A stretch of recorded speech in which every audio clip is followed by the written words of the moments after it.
अरे अरे अरे ये कौन है?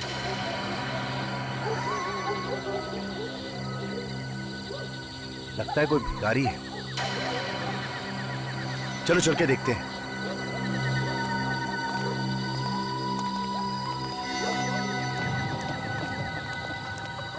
ये बेवड़ा, चल उठ, तेरा टाइम खत्म हो गया है। चल निकल यहाँ से। ठीक है लोड़ा, क्या लगता है? अबे करना क्या है? सीआईडी को फोन करते हैं।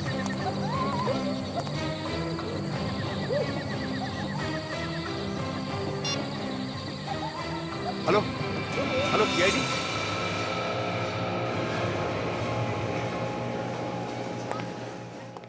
इस मोबाइल के बैटरी ने तो परेशान कर दिया है। पता नहीं ये बैटरी कहाँ मिलेगा।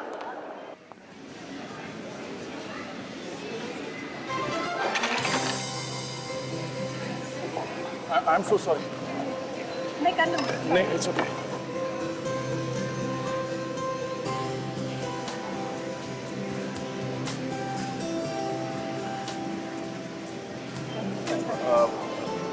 थैंक्स। आप ठीक तो है ना? हाँ मैं ठीक हूँ। कितना हैंडसम है यार। इतनी जल्दी में क्या थी? थोड़ी देर बात तो कर लेती। Shut up Priya.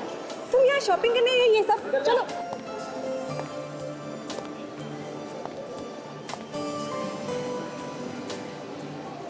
My God, मैं क्यों आया था यहाँ पे? ओ हाँ, फोन की बैटरी। शायद ये बैटरी ऊपर मिल जाए। हे, ऊपर चलते ना। हाँ चलो। अरे कितना भी शॉपिंग कर लो कम ही होता है ना। एक काम करते हैं, हम उस दुकान में जाते हैं। मुझे बहुत सारी टॉप्स खरीदने। ए वहाँ पे भी जाके देखते हैं ना।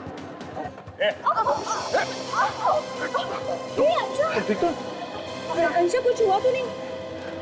I'm fine, I'm fine. Okay? चलो चलो। अंशा क्या यार? I'm fine. अंशा। यार बहुत दर्द हो रहा है। शायद मोच आ गई है। चलिए आपको हॉस्पिटल लेके चलते हैं, किसी डॉक्टर को दिखाते हैं। चलो चलो। आइए। I'll manage. देखो चल। Excuse me. हाँ विजय। क्या? खून? जोर से लगा क्या? कहाँ पे? ओके, ठीक है, मैं पहुँचता हूँ। ओह शिट, मोच आई शायद। अभिजीत, थोड़ी देर हो जाएगी आने में। मैं आके बताता हूँ तुमको, ठीक है? Okay okay. आप चलिए, मैं हॉस्पिटल लेके चलता हूँ आपको। ओके? Okay, we'll manage. देखिए, आपके पैर को चोट लगी है, कुछ भी हो सकता है, डॉक्टर को दिखा देते हैं। चलिए, मैं छोड़ देता हूँ हॉस्पिटल। संभाल के। आज 9 बजे दोस्तों के साथ फिल्म देखने का प्लान था। पर 9 तो बज गए। हाँ काजी, प्लान कैंसिल।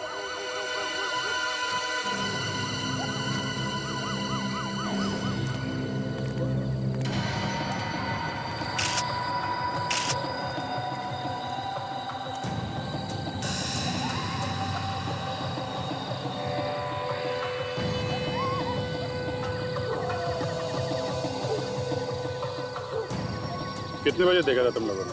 अभी अभी साहब, जैसे ही देखा आप लोगों को फोन कर दिया। कितने बजे की ड्यूटी है तुम लोग? साहब रात की ड्यूटी लगी थी, अभी भी पहुंचा था रात को 8:30 बजे साहब।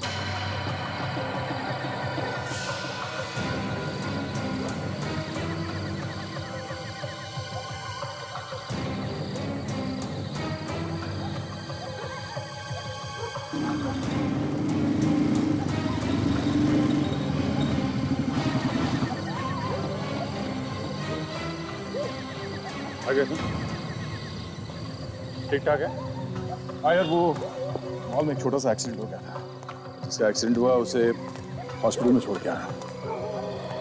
उसने महाराज बेचारा था। अभी तक तो पता नहीं चला है, बस खाली यहाँ चेहरे पे नीलापन। पॉइजनिंग तो नहीं है? नहीं नहीं, ये हाथ और नाखून ये सब तो ठीक ठाक है। इसका यहाँ गले में ये देखा कैसा निशान? अजीब सा डिजाइन बना हुआ है। पता नहीं किस चीज से गला खोल दिया। है कौन देखते हैं।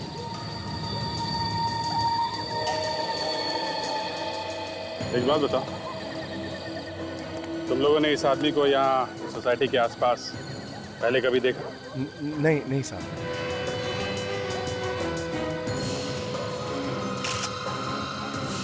सीनियर सिटीजन अभिजीत, आधा सीनियर सिटीजन कार्ड है, नाम है अंशुनाथ, उम्र 63 साल। गवर्नमेंट ऑफिसर, 2007 में रिटायर्ड। एड्रेस भी लिखा है। हेलो, जी हाँ बोल रहा हूँ। खून कहाँ पे? पार्किंग लॉट में? ओके ठीक है हम लोग आते हैं। यार एक और खून हो गया। दो खून एक ही टाइम पे? हाँ, काम करो, तुम वहाँ पार्किंग लॉट में जाके देखो क्या चक्कर है। तब तक मैं देखता हूँ यहाँ आसपास कुछ सबूत मिलता है क्या। ठीक है चलो।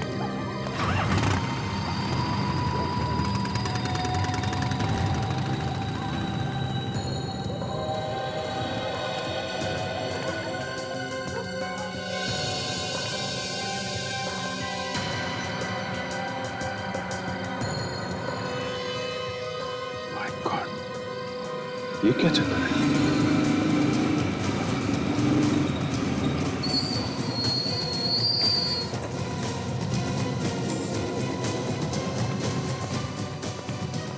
अब थोड़ा दूर खड़े रहिए प्लीज।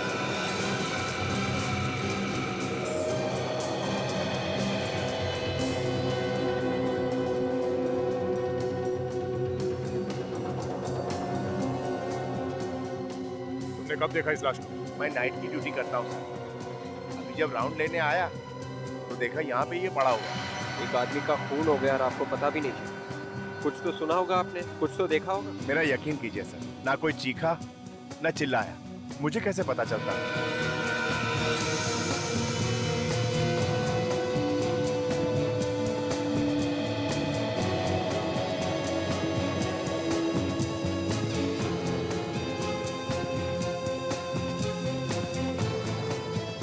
टायर के निशान काफी गहरे हैं। ऐसे लगता है कोई यहाँ गाड़ी में छुप के बैठ के इस आदमी का इंतजार कर रहा था यहाँ आने का। इस पार्किंग लॉट में कोई सीसीटीवी कैमरा भी नहीं? हाँ विवेक। हाँ सिर पे, हाँ वैसे जरूर खूनी ने इसे पीछे से मारा होगा। मगर इसके पैर से काफी खून निकला है। जरा बॉडी पर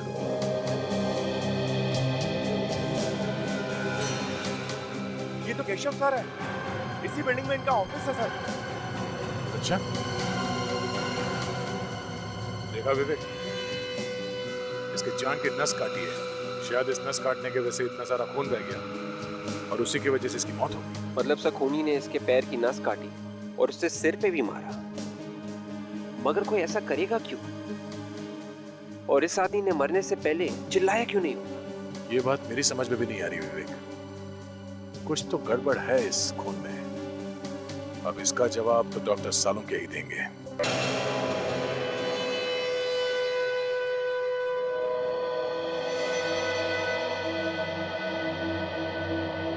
सालुंके तू टेंशन में क्यों है? ये दो खून हुए इसलिए? अरे मुझे क्या टेंशन है भाई, मैं अपनी लैब में खड़ा हूं।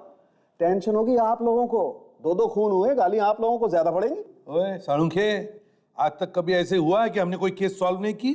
हाँ 2-4 बार तो हुआ। ओए दिमाग खराब मत कर। कब हुआ है? कब हुआ है? तब हुआ है ना जब तुम अपने हाथ ऊपर कर देते हो, कहते हो कि भैया मुझसे अब कुछ नहीं होता है, तब हम पिट जाते हैं। अच्छा मतलब मैं विलेन हूं? पहले से ही हो। पहले से ही।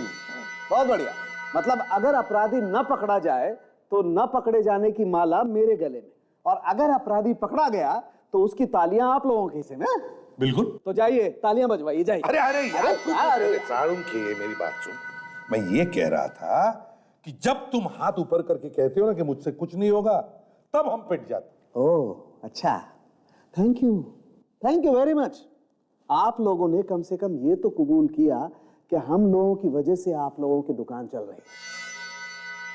अरे हम इन लाशों के बारे में बात करते हैं। हाँ। तो ये दोनों लाशें दो अलग कहानियां सुना रही हैं बॉस।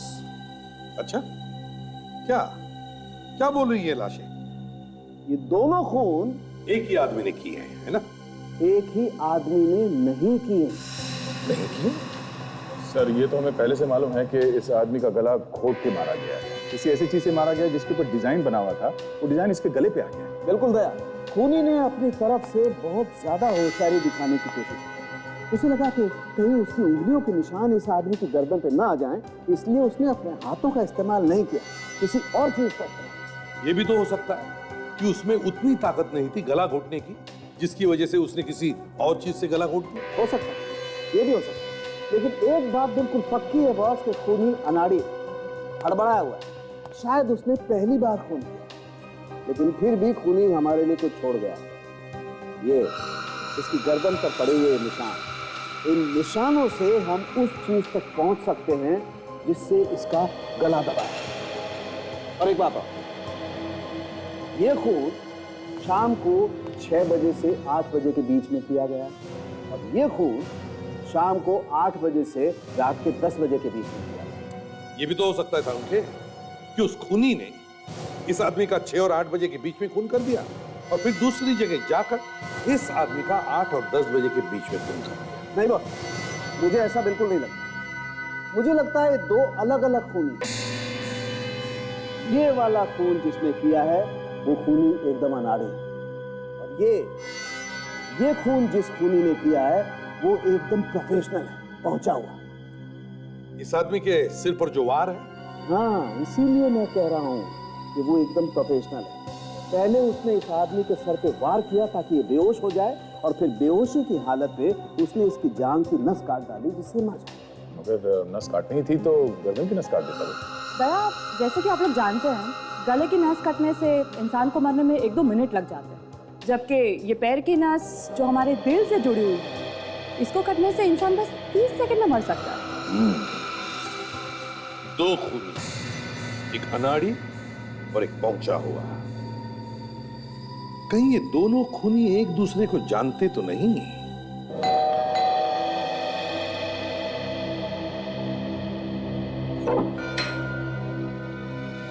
जी, हम लोग सीआईडी से और अंशुनाथ जी के खून के बारे में पूछताछ करने। जी, मैं उनकी बेटी हूँ। आइए, अंदर आइए। Thank you. घर में और कौन कौन रहता है? ये मेरे पति रजत है। हम लोग मम्मी पापा के साथ ही रहते हैं। ओह, आपकी मम्मी कहाँ है? वो मंदिर गई है पापा के लिए हवन करने। बस अभी आती होगी। ये आपकी मम्मी हवन करवाने अकेली गई है? जी, एक्चुअली पापा इन्हें ज्यादा पसंद नहीं करते थे। मैंने उनके मर्जी के खिलाफ जाकर रजत जी से शादी की थी, इसीलिए मम्मी ने उनके आत्मा की शांति के लिए रजत को हर पूजा और हवन से दूर रहने के लिए कहा। तो इसीलिए अकेली गई है हवन करवाने के लिए? जी सर, मरने के बाद कोई किसी से नाराज कैसे रह सकता है?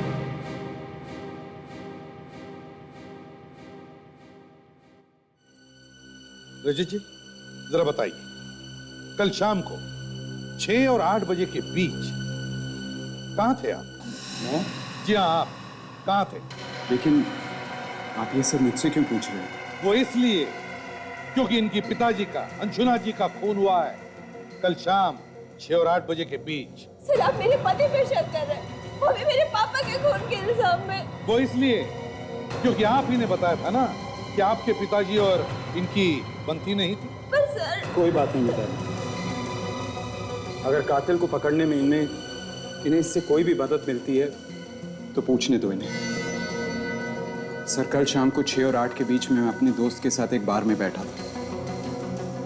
वहां का बिल शायद अभी भी मेरी बैंक में है, मैं लेके आता हूँ। जल्दी।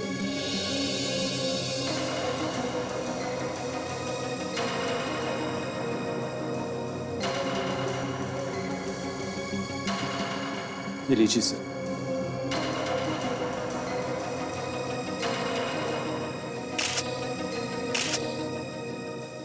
काजल, एक बात और है, शायद इससे आपको कुछ मदद मिले। बताइए। पापा ने काफी लोगों को पैसे उधार दे रखे थे। और उनमें से कोई भी उन्हें पैसे लौटा नहीं रहा था। पापा इस बात को लेके काफी परेशान थे। पैसे उधार दिए थे? किसे? कौन थे वो लोग, जानती हैं आप? वो सब पापा के पुराने दोस्त थे। वो किसी आश्रम में हर फ्राइडे की रात को मिलते थे। अच्छा, कहाँ है ये आश्रम? ये वर्ली की किसी जगह पर है सर। विश्वनाथ जी के पुराने दोस्त जिनको उन्होंने पैसे उधार दिए और फिर हर शुक्रवार को एक आश्रम में मिलते हैं वर्ली में। इस आश्रम में जाकर देखना पड़ेगा।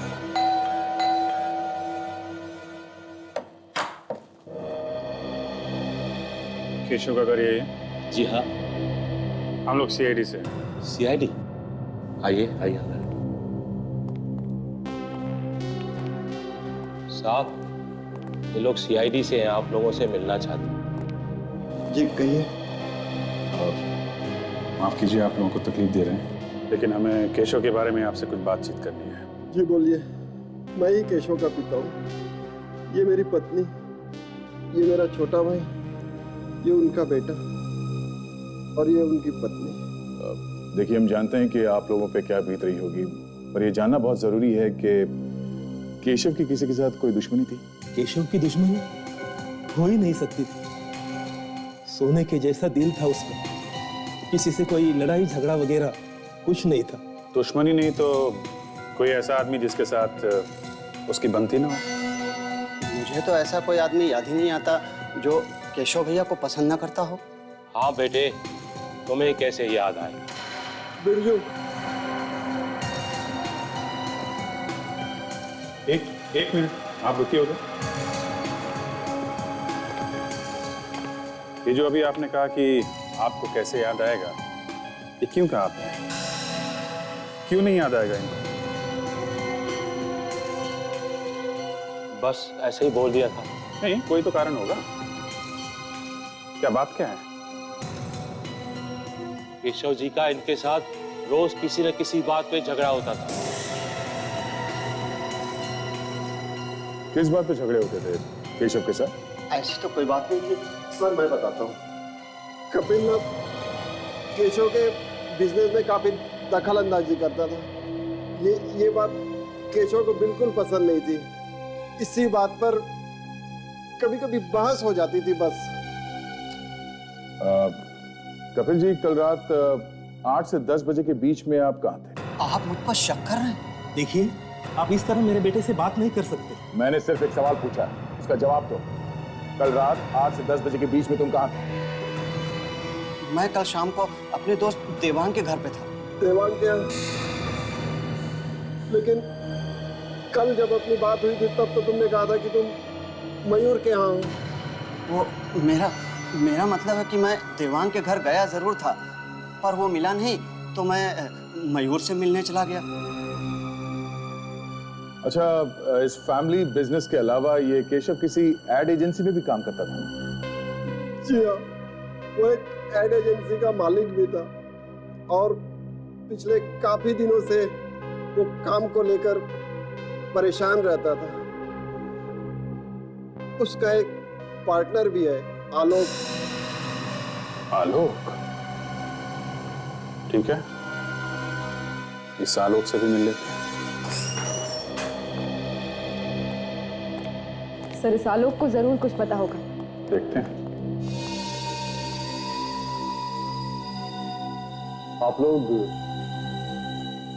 आप मिस्टर आलोक हैं?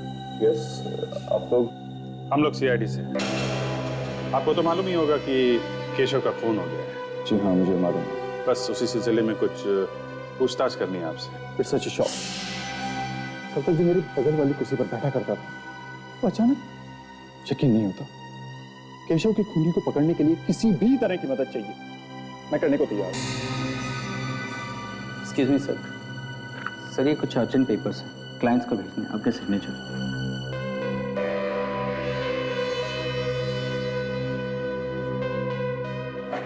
Thank you. आलोक जी, आप कल शाम 6 और 8 बजे के बीच में एग्जैक्टली कहाँ पे थे? मैं कल सीधा ऑफिस से जिम चला गया था। तकरीबन रात के 10 बजे तक मैं वहीं था। अगर ये सब आप मुझसे क्यों पूछ रहे हैं? खून का मामला है, जब तक कोई ठोस सबूत नहीं मिल जाता हम सब पे शक करते हैं। अगर मैं केशव के पिता से मिले थे हम। उन्होंने बताया कि पिछले कुछ दिनों से वो ऑफिस के काम को लेकर काफी परेशान है। ऐसी क्या बात? सर टेंशन किस बिजनेस में नहीं है, कोई छोटी मोटी होगी चीज, मुझे पता नहीं वो किस बात से परेशान है। ऐसे आपका जिम कहाँ है? अंधेरी में। मैं आपको कार्ड देता हूँ, आप चाहें तो वहां जाकर पता कर सकते हैं। खैर वो तो हम लोग पता लगा ही लेंगे। फिलहाल के लिए थैंक यू। जरूरत पड़ी तो आपको दोबारा परेशान करेंगे। जी जरूर।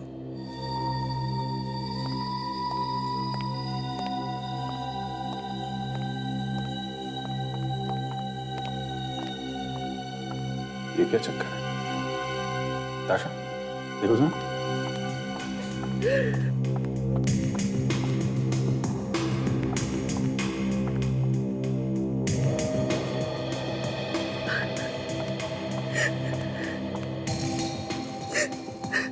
एक्सक्यूज मी,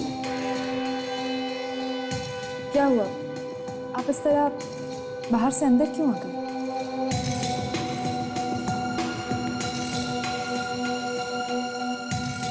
आप काफी परेशान लग रही हैं। देखिए, ऐसी कोई बात हो जो आपको बतानी है केशव के बारे में? केशव और मैं एक दूसरे से बहुत प्यार करते थे और बहुत जल्द हम लोग अपनी शादी की बात अपने घर वालों से करने जा रहे थे। I'm really sorry, लेकिन ऑफिस में कोई ऐसा हो जिस पर आपको शक हो, ऐसा कोई जिससे केशव का लड़ाई झगड़ा हुआ हो? केशव सिर्फ एक इंसान से हमेशा परेशान रहते थे और वो है ये आलोक। आलोक और उनकी सोच कभी नहीं मिलती थी। हर रोज किसी न किसी बात पर ये दोनों बहस करते रहते थे। लेकिन ये आलोक तो कह रहा था कि वो दोनों बहुत अच्छे दोस्त थे। झूठ बोल रहा है ये आलोक। केशव तो उससे सीधे मुंह बात तक नहीं करते थे। उन्हें शक था कि आलोक कंपनी के पैसे में हेरा फेरी कर रहा है। अच्छा। और जब से केशव गए हैं ना मैम, तब से इस आलोक ने अपने कैबिन का लॉक तक चेंज कर दिया है। मुझे तो लगता है कि आलोक कुछ छुपा रहा है। मैम यकीन मानिए, इसी ने मेरे केशव को मारा, इसी आलोक ने। ये आप इतना यकीन के साथ कैसे कह सकते हैं? कोई सबूत है आपके पास? सबूत ही तो ढूंढने की कोशिश कर रही हूँ, लेकिन मैं उसके कैबिन में अंदर जा नहीं पा रही। या तो ये खुद अंदर होता है या फिर कैबिन को लॉक करके चला जाता है। इसके और उसके पीने के अलावा इसके कैबिन में अंदर घुसने की परमिशन और किसी को नहीं है। ठीक है, आप बिल्कुल चिंता मत कीजिए। अब जो करना है हम लोग करेंगे।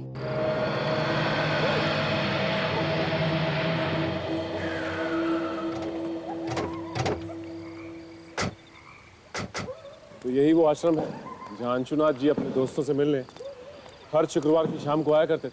रुको रुको, ये आश्रम है। जूते पहन के जाओगे तो पाप लगेगा।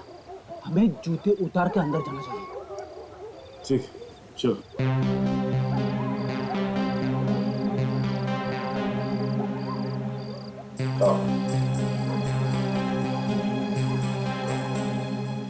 चलो आओ एक चाल चल। ये सब क्या हो रहा है यहाँ पे? बहुत चालें चल रही। आश्रम के नाम पर अय्याशी हो रही है यहाँ पर। आप? हम लोग सीआईडी से हैं। अंशुनाथ के खून के बारे में पूछताछ करने आए हैं। सीआईडी? हाँ सीआईडी। क्लब जैसे माहौल को आश्रम कहते हैं आप लोग? सर जी, हमारे जैसे उम्र के लोग जाएं तो और कहाँ जाएं? हा? हम सब रिटायर्ड लोग हैं। अब अगर घर पर बोलेंगे ताश खेलने जा रहे हैं तो बहू बेटे क्या समझेंगे? हाँ, देखिए, इसीलिए आश्रम का बहाना देकर हम हफ्ते में एक बार यहाँ आते हैं, हंसते हैं, खाते हैं, जीते हैं और कभी कभी पी लेते हैं। वो सब तो ठीक है, लेकिन आपके बीच से आपके एक दोस्त अंशुनाथ जी गुजर गए। आप लोगों ने हफ्ते भर के लिए भी ये हंसना खेलना बंद नहीं किया। अरे भाई उम्र ही ऐसी है, हमने तो सब कुछ देख लिया, अब तो बस जाने के इंतजार में जी रहे हैं। बात तो ठीक कही आपने, पर कम से कम अंशुनाथ जी के खूनी को पकड़ने में आप हमारी मदद तो करेंगे ना? जरूर करेंगे, लेकिन ये अंशुनाथ के मर्डर करने वाले को क्या फायदा हुआ होगा समझ में नहीं आता। उसके घर वालों के बारे में हम ज्यादा कुछ तो नहीं जानते, पर एक बार उसका दामाद रजत उसका पीछा करते करते यहाँ आया हुआ था। उन दोनों में काफी बहस भी हुई थी। हमें तो पता चला है कि अंशुनाथ जी से आप लोगों ने कुछ उधार पैसे लिए थे जो अभी तक लौटा ही नहीं है। अरे किस उधार की बात कर रही हैं आप? हाँ, अरे हमने तो अपने सारे बच्चों की शादियां करवा दी हैं और हम सब खुशी खुशी रिटायर हो चुके हैं, हमें कोई भी पैसों की जरूरत नहीं है। अंशुनाथ को बड़ा दांव खेलने की बहुत आदत थी। जब भी उसे हम रोकते थे तो कहता था सारी जिंदगी पैसा कमाने में निकल गई, अब खर्च करने का मजा ले रहा हूं। सही कह रहा है, अब बड़े दांव में जीत तो बड़ी होती है लेकिन हार भी बड़ी होती है। वो बहुत बार गेम में पैसे हार चुका था, शायद इसी बात को छुपाने के लिए उसने घर वालों से झूठ बोला होगा। तो ये बात है, ठीक है, अगर हमें आप लोगों की दोबारा जरूरत पड़ी तो हम आपको याद करेंगे। जी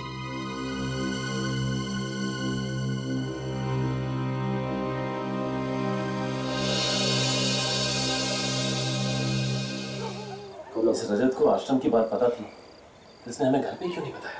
हाँ, अगर पहले बता देता तो जूता उतारने की बेवकूफी ना करते। सब हो ना हो, ये रजत हमसे जरूर कुछ ना कुछ छुपा रहा है।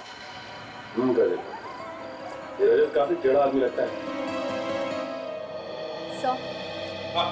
संगीत बार में से पता चला है कि उस शाम को 6 बजे से लेकर 8 बजे के बीच ये रजत वहीं पर बैठकर ड्रिंक कर रहा था। वहां पर एक बारटेंडर है सर, जिसका नाम है समीर। उसने कहा कि वही उसे ड्रिंक सर्व कर रहा था। ओह, 6 और 8 बजे के बीच रजत बार में ही था। अच्छा सर, हम लोग आलोक के जिम से आ रहे हैं। वहां पता चला कि जिस रात फोन हुआ था आलोक 8 से 10 बजे के बीच जिम में ही था, उसके इंस्ट्रक्टर ने बताया है। काजल ने अभी बताया कि रजत उस रात 6 और 8 बजे के बीच संगीन बार में था, और अब तुम कह रहे हो कि आलोक उस रात 8 और 10 बजे के बीच जिम में था। बड़े अच्छे तरीके से बचाव किया इन दोनों ने अपने आप का। हाँ सर, एक बोल रहा है कि वो जिम में था 8 से 10 बजे के बीच में, और दूसरा बोल रहा है कि वो बार में बैठा था 6 से 8 के बीच में, और दोनों खून उसी समय हुए। सर, एक और बात है। क्या? जब हम लोग आलोक के ऑफिस गए थे तो वहां हमें केशव की गर्लफ्रेंड मिली थी, अनन्या, और अनन्या ने ताशा को बताया कि आलोक ने अपने ऑफिस में कुछ छुपाने की कोशिश की। केशव की गर्लफ्रेंड अनन्या ने बताया कि आलोक अपने ऑफिस के कैबिन में कुछ छुपाने की कोशिश कर रहा है। क्यों? और उसने ये भी बताया सर कि केशव की मौत के बाद आलोक ने कैबिन के ताले बदल दिए। उसके बाद कोई भी आ जा नहीं सकता सिवाय एक आदमी। कौन है वो? सर, आलोक का पीए, सिर्फ वही कैबिन में आ जा सकता है। तो जब तुम लोग उसके ऑफिस में गए तब उसके कैबिन में गए थे? नहीं सर, एक्चुअली आलोक हमें केबिन के बाहर ही मिला। गड़बड़ है, अभी कुछ तो गड़बड़ है। ऐसी कौन सी चीज है जो ये आलोक सबकी नजरों से छुपाना चाहता है? इसके कैबिन की तलाशी लेनी चाहिए।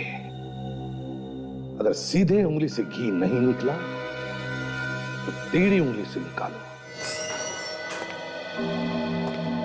पंचायत चल रहा है, ज्यादा लोग दिख नहीं रहे हैं। सावधानी से काम कर लेना, इसी बीच में करना है, समझे? रेडी हो ना?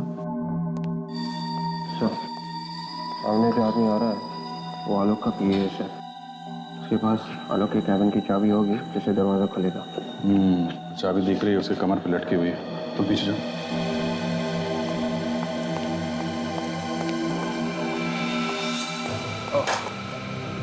संभाल के लगी तो नहीं आपको? नहीं, 100 सर। अरे आप तो वो आलोक जी के पीए हैं ना? जी हाँ सर, आपने पहचान लिया मुझे? क्यों नहीं।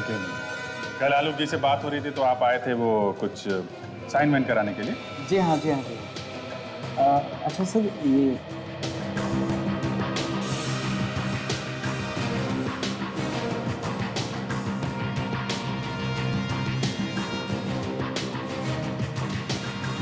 उन्होंने थोड़ी ना सोचा होगा कि पार्किंग लॉट में कोई बैठा हुआ है, उनका खून करने के लिए उनका इंतजार कर रहा है।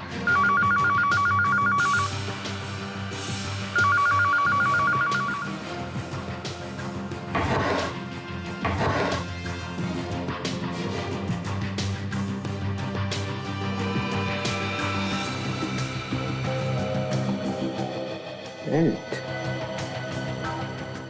एक मिनट।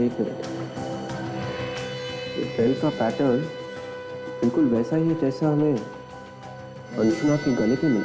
9 बजे आ जाते थे? जी हाँ। और किस प्रोजेक्ट पे काम चल रहा था? अभी तो फिलहाल दिवाली के लिए कुछ खास ऐड डिजाइन कर रहे थे। वो खत्म होते ही क्रिसमस और न्यू ईयर के लिए कुछ प्लानिंग चल रही है। वैसे केशव सर ने एक अभी फ्रेश ऐड बनाया था। नहीं, मत बताना। टीवी में देखूंगा ना फ्रेश तो अच्छा लगेगा। वैसे भी मेरा काम हो गया है। आपका काम मतलब? नहीं, हो गया, जो पूछना था वो हो गया। अच्छा। आप जरूरत पड़ेगी तो आपसे दोबारा मिल लूंगा। Most welcome sir, no problem. ये कार्ड आपका गिरा है क्या? हाँ, उठा लीजिए।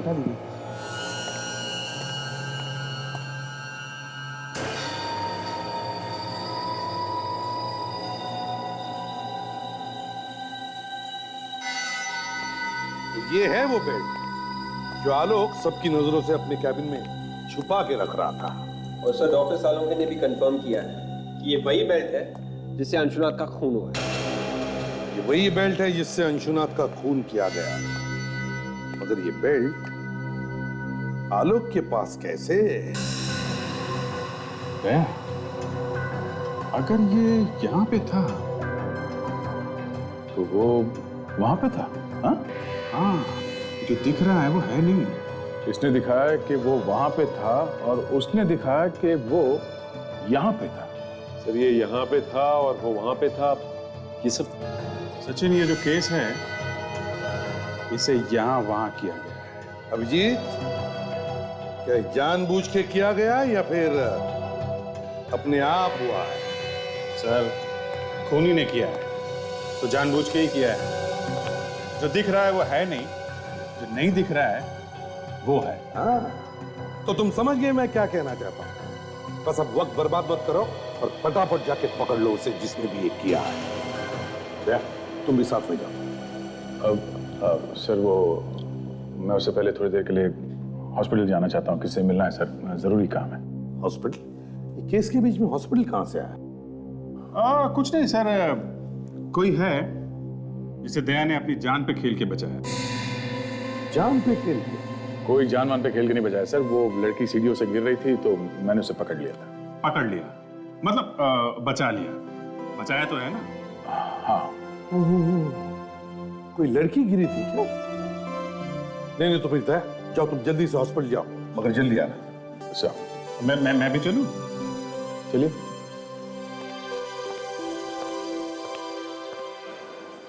अच्छा, तो यहाँ पे है तुम्हारी अंशा? सिर्फ अंशा अभिजीत, कोई मेरी अंशा नहीं। और प्लीज अंदर कुछ इधर उधर की बातें मत कर देना।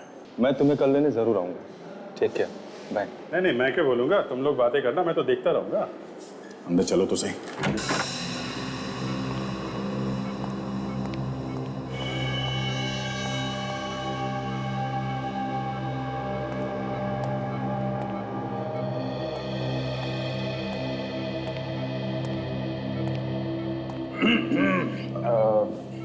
मैं अभिजीत हूँ।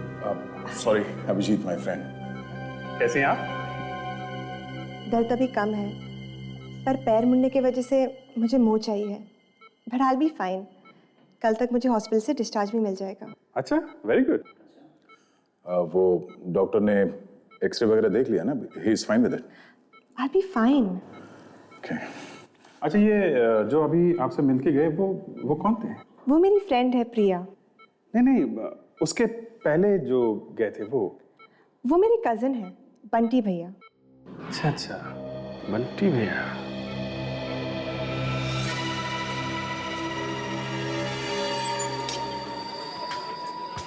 वो रहा समीर वही बार्टेंडर है जिससे हम उसे मिले थे। उस रात जब रजत यहाँ आया था और अंशुनाथ का खून हुआ था, समीर ही यहाँ। अरे मैडम आप? समीर, हमें तुमसे कुछ पूछना है। मैडम, रजत के बारे में जो कुछ भी मुझे मालूम था वो सब कुछ मैंने आपको बता दिया। नहीं, रजत नहीं, ये फोटो देखिए, आपने इस आदमी को पहले कभी देखा है? ये तो हमारे रेगुलर कस्टमर है और कुछ ही दिनों से यहाँ पर आने लगे। कुछ ही दिनों से मतलब कब से? करीब 1 महीने पहले हमारे इसी बार के आगे उनकी कार खराब हो गई थी। सब मैकेनिक आने तक यहीं पर आके बैठे थे, तब से हर रोज आना जाना है उनका। ओके, अच्छा याद करके बताइए, वो आदमी रजत को जानता था? कभी बात करते हुए देखा आपने दोनों को? सर बात करते हुए क्या, दोनों अच्छे दोस्त लगते थे और 3-3, 4-4 घंटों तक यहीं पर बातें करते रहते थे। Sameer, thank you very much. ACP sir को फोन करके बताइए।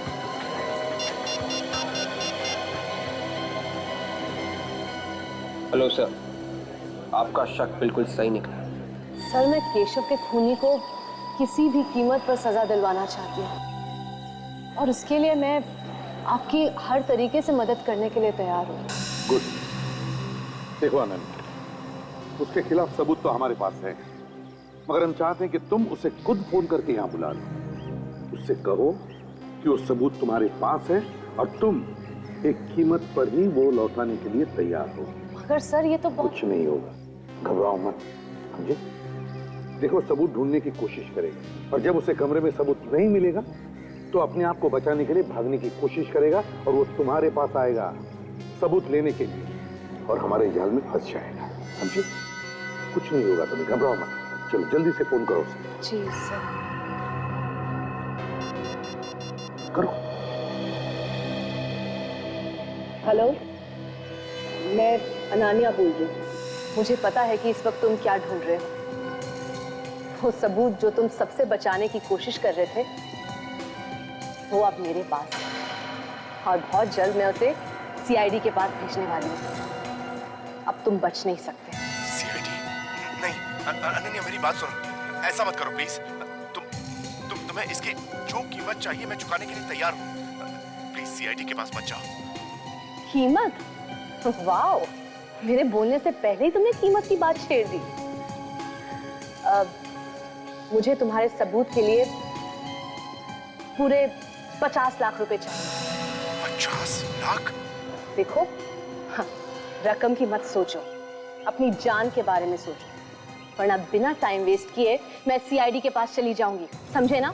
नहीं, ठीक है, मैं तैयार हूँ। मुझे 2 घंटे में मिलो, मैं तुम्हारे पूरे पैसे कैश में दे दूंगा। प्लीज वो सबूत किसी और को मत दिखाना। मैं इतनी बेवकूफ नहीं हूँ। अच्छा, कहाँ मिलना है? मैं तुम्हें जगह का नाम एसएमएस करती हूँ। सर, वो तैयार हो गया, हमें उसे जगह का नाम एसएमएस करना होगा। Very good Ananya. अब देखो शिकारी कैसे खुद शिकार बनकर हमारी जाल में।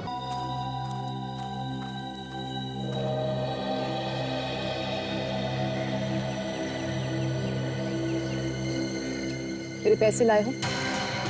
तेरे समझ के देखो।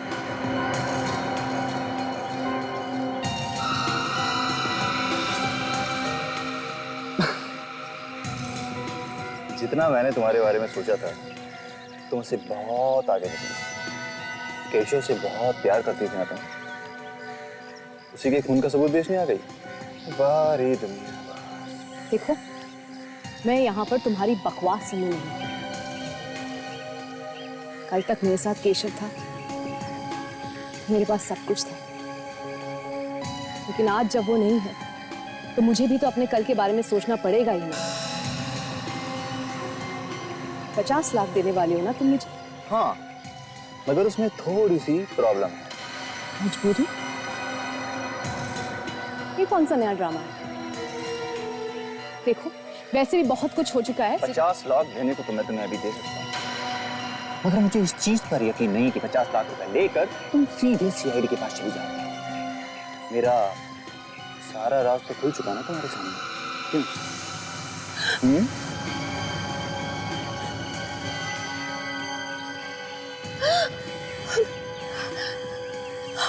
हमें बर्बाद करने निकली थी, हाँ?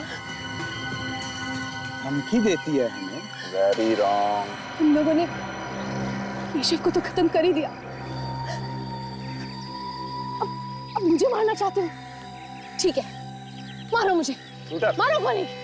शूटर, कम फेंक दो। तुम दोनों का खेल खत्म हो चुका है, सरेंडर कर दो। अब नीचे, अब नीचे।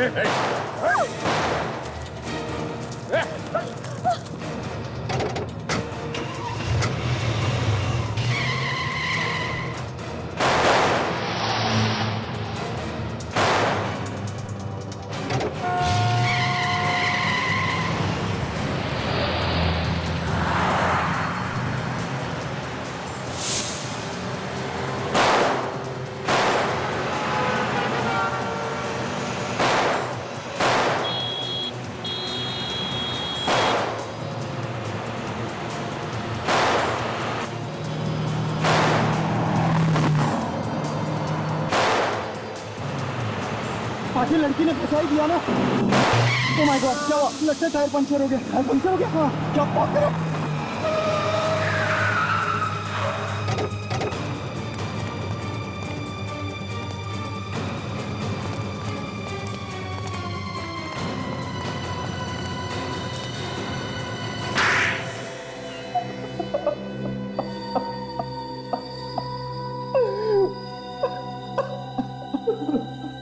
केशव और अंशुनाथ, जिन दो लोगों का खून तुम लोगों ने किया, उनकी लाशें डॉक्टर साळुंखे को कुछ कहानी सुना रही थी। वो कहानी अब हम तुम्हारे मुंह से सुनना चाहते हैं। पर हमने तो कुछ किया ही नहीं है, बिना वजह हमें फंसाया जा रहा है। दो खून करके चुपचाप बैठा है कुंडली मार के, सोचता किसी को कुछ पता नहीं चलेगा है? तुम्हारे पास सिर्फ एक ही लाइफलाइन बची है। कौन सी? सच बोलने की लाइफलाइन। सच बोलने की लाइफलाइन? हाँ, सच बोल, सच। सच के अलावा कुछ नहीं सुनेंगे हम लोग। मगर मेरी तो कोई गलती नहीं है। चुप, कुछ बोलना मत रजत। मैं और नहीं झेल सकता, मुझसे अब कुछ नहीं होगा। मुंह खोलोगे तो मारे जाओगे। ये क्या बोलेगा? इसके पास तो एक भी लाइफलाइन नहीं बची है। मैं सब कुछ भूल गया हूँ, मुझे कुछ याद नहीं है। हो, बेचारा सब कुछ भूल गया है। चलो हम तुम्हें याद दिलाते हैं। दया, जरा दिलाओ याद।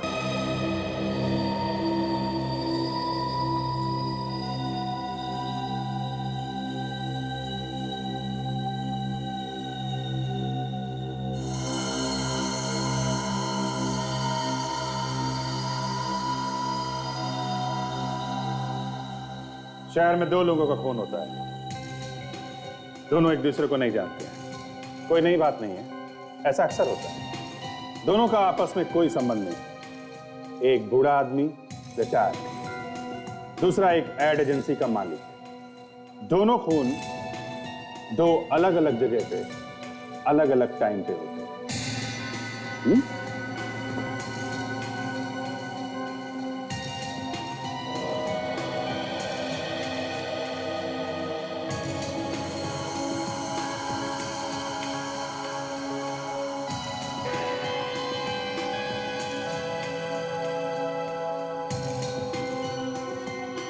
और शक दो लोगों पे जाता है।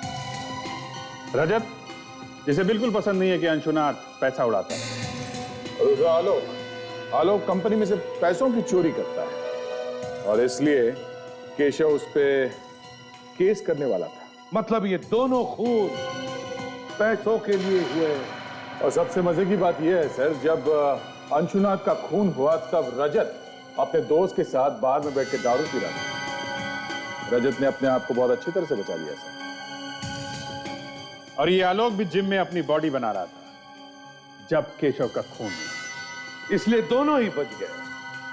अब पकड़े तो पकड़े किसे, मगर तभी ये बेल्ट मिल गई। ये बेल्ट आलोक हमें तुम्हारे केबिन से मिली, जिसमें वही डिजाइन बनी हुई है जो बदकिस्मती से अंशुनाथ के गले में थी। सच बात तो यह है कि तुम दोनों ने आपस में अपनी पीठ थपथपाई है। लेकिन एक बात समझ में नहीं आ रही है, तुम दोनों मिले कैसे? संगीन बार में। संगीन बार में? इसकी बातों में आ गया था सर, और मैंने अपने हाथों से केशव को मार डाला। मुझसे गलती हो गई, प्लीज मुझे माफ कर दीजिए। वाह, और इन दोनों ने आपस में मिलके एक दूसरे का काम कर दिया सर। 6 और 8 बजे के बीच में आलोक ने अंशुनाथ का खून किया, उसके बाद वो खुद जिम में गया, वहां पे कसरत करने में जुट गया वो। और 8 से 10 के बीच में तुमने केशव को मार दिया और किसी को शक ना हो इसके लिए सबके सामने बैठ के दारू पीने लगे। हा? पर सर इन दोनों ने एक दूसरे के लिए खून किया क्यों? क्योंकि विवेक किसी को भी शक नहीं होगा। तू मेरा काम कर, मैं तेरा काम करूंगा, दोनों भी गुनहगार। दोनों अगर एक दूसरे के खिलाफ कुछ बोलेंगे तो दोनों भी फंस जाएंगे। सर प्लीज मुझे माफ कर दीजिए, मुझसे गलती हो गई, मुझे माफ कर दीजिए प्लीज। अब जिंदगी भर जेल में बैठकर माफी मांगोगे ना तो भी तुम्हें कोई माफ नहीं करेगा। मगर सर एक बात समझ में नहीं आई, आलोक ने सबसे छुपाकर इस बेल्ट को अपने ऑफिस में क्यों रखा था? रजत पे मुझे भरोसा नहीं था, इसीलिए इस सबूत को मैंने अपने पास रखा था। पता नहीं ये सबूत आप लोगों के हाथ कैसा लग गया। ये बेल्ट हमारे हाथ कैसे लगा, ये सोचते बैठना जेल में तब तक जब तक फांसी का ऑर्डर नहीं आता।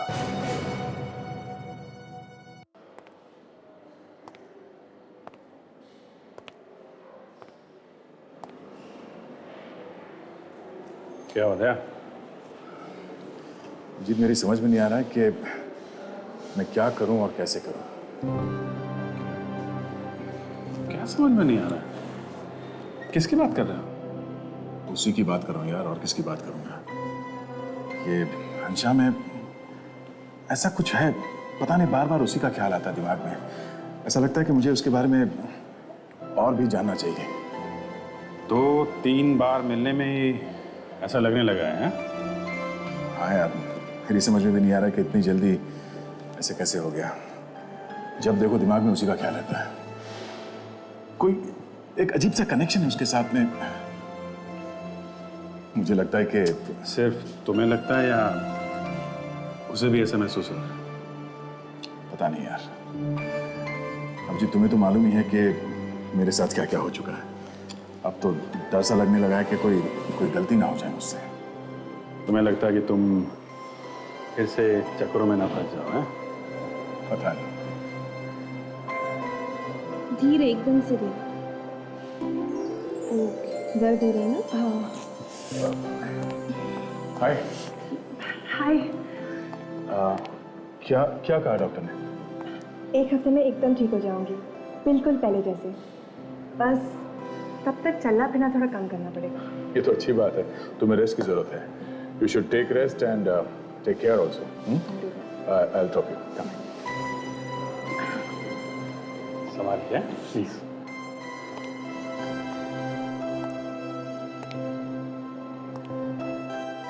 धीरे से।